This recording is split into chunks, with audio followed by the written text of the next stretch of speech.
morning. There's a lot of people on the property right now. There's a family in the main house here for a fishing trip, and then there's some guests in cabin 1 here for a kayaking trip. So I'm just gonna tell you right off the top, did you hear that? There's a whale out there, and it's been breaching for like 20 minutes. But I'd show you, but you just can't see it.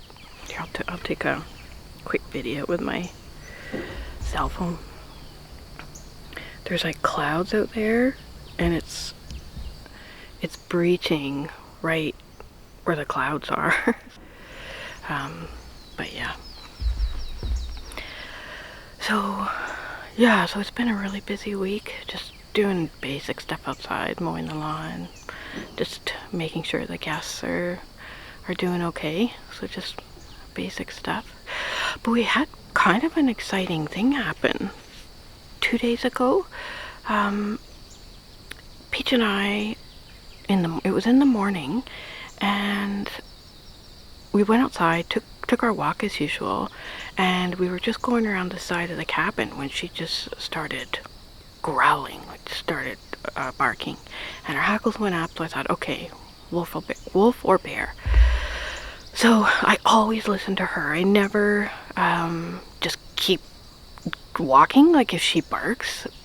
So I always listen to her. So we went right back to the cabin. The whale's loud. So we got back to the cabin, and maybe about 15 minutes later, a wolf started howling.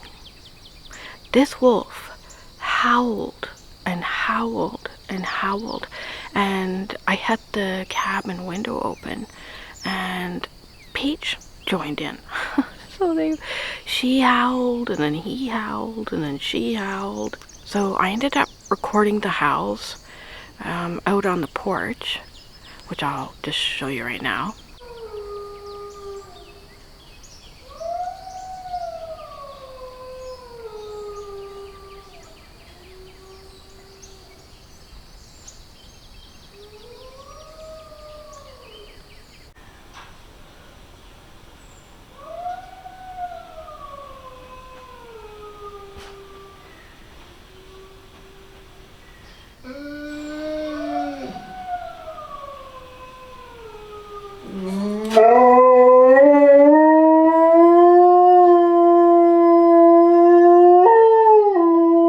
And then I went back inside, and I looked out my bathroom window, which kind of looks up towards the shop, and I saw movement, and he was right there. He was howling at Peach to come out and play. Yeah, so I ran outside, and I grabbed my horn, and I ran out the back of my cabin, and I just started blowing that horn. The wolf responded by howling, but I could tell that his howls were getting further and further away. So I probably blew my horn about 4 times. He responded with a howl about 4 times, and then Peach was inside howling.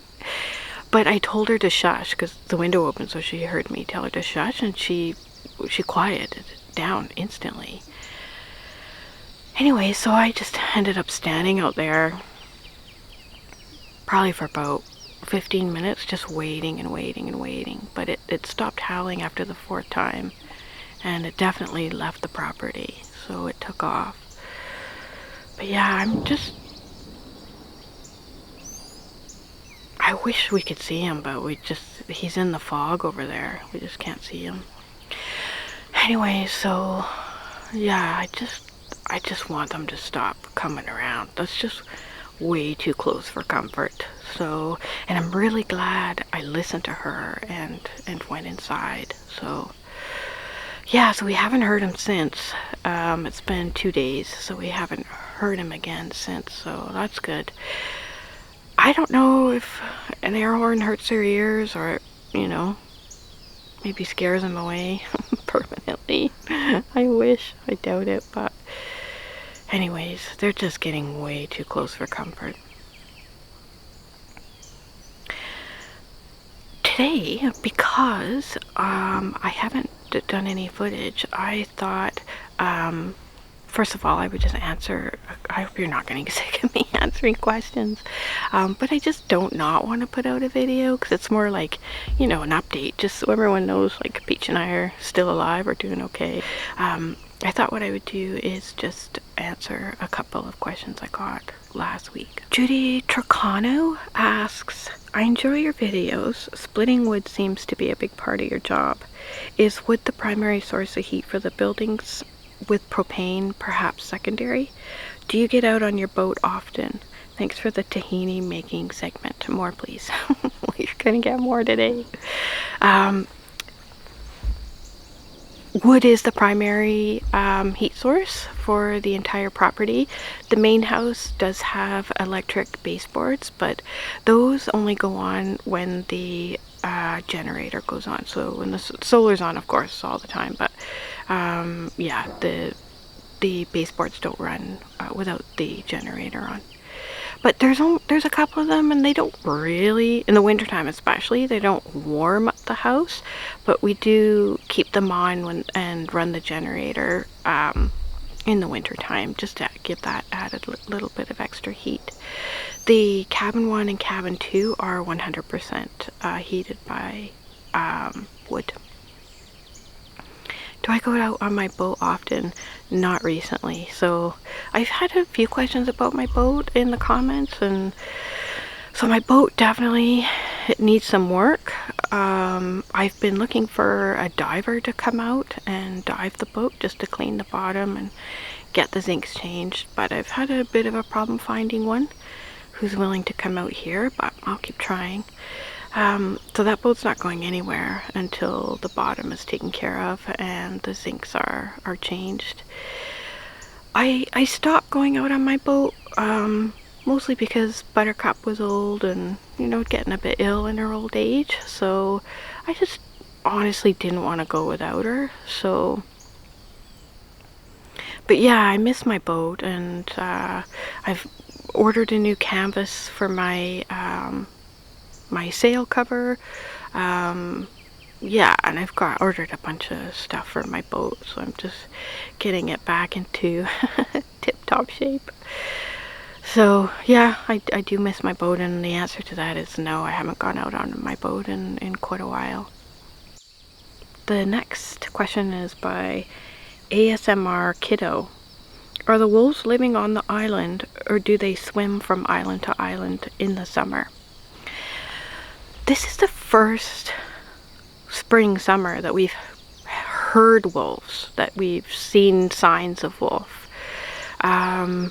In speaking with the caretaker from our neighboring island, she had said that what she had heard over the years is that there are wolves permanently living on this island. So that may be the case. But I'm a bit suspicious that they swam here in the spring, because we've had so many signs of them, we've heard them so much. Yeah, they kind of disappeared for a few months, but this is a really big island, so they may have just gone to the other side of the island. I don't know if it's a new batch, a new pack that swam here in the summer, and maybe the ones that were here in late spring, early summer have left. But they do swim here, like every other animal, cougars, bears, deer. They all swim from island to island in order to get here. So yeah, I'm definitely not a wolf expert or any kind of animal expert, but my suspicion is that, yeah, they did swim here quite recently, like from the spring, I think.